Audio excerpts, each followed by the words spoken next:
Սևակը շատ վատ է։ Նախընտրական պոպուլիզմի իրականությունից կտրված են Հայաստանի իշխանությունները, ինչպես է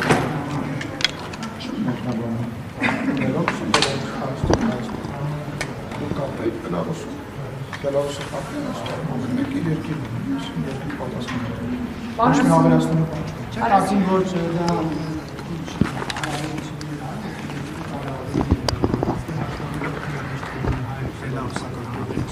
Ես կարծում եմ Հայաստանի նկատմամբ ՕԴԿԲ-ում գործընկերոջ նկատմամբ Հայաստանի պետականության նկատմամբ անհարգալից վերաբերմունք նվատացնում հարաբերությունները Ադրբեջանի հետ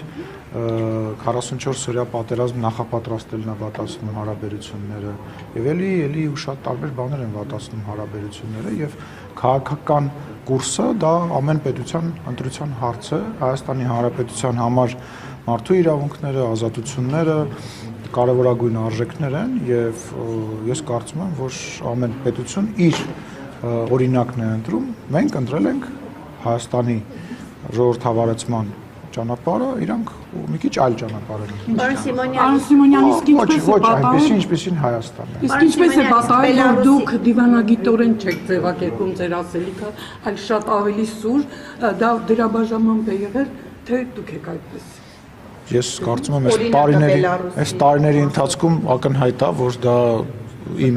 բնավորության, իմ խառնվածքի մի մաս է եւ բացի այդ ես պարլամենտական գործիչ եմ եւ ավելի ազատ եմ, քան մեր որևիցե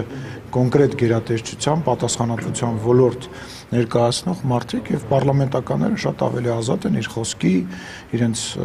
մտքերի մասով, կարծում նորություն չկա։ Սիմոնյան, այսինքն Բելարուսի օրինակով խոսելը։ Ինչ օրակարգում բողոքի նոտան որ հղել են։ Ես չգիտեմ, ես ձեր մոտ կարդացի, որ տեղեկություն չկա, ես տեղեկություն չունեմ։ Ձեր լուրը ձեր մոտից եմ իմացել, որ այդպես բան է։ Բայց տեղյակ չեք ձեր հայտարարությունը։ Արդեն ասացի։ Իսկ ձեր հայտարարության մասով որ Բելարուսի օրինակով եք ասում։ Բանոր նարեկետին չէինք խոսում։ Ինչ եմ ափսոսում հասկանամ։ Հայաստանը ծայրագավառ չի լինելու, Հայաստանը կախվածության մեջ քաղաքական չի լինելու, Հայաստանը իր ինքնիշխանության մակարդակը քաղաքական եւ մնացած բոլոր առումներով բարձրացնելու է եւ Բելարուսի կառավարման օրինակը իմ երկրի համար, իմ համար անընդունելի է։ Հայաստանը ազատ երկիր է, իր ազատ մեդիաներով, մարդու իրավունքներով եւ օրենքի գերակայությամբ։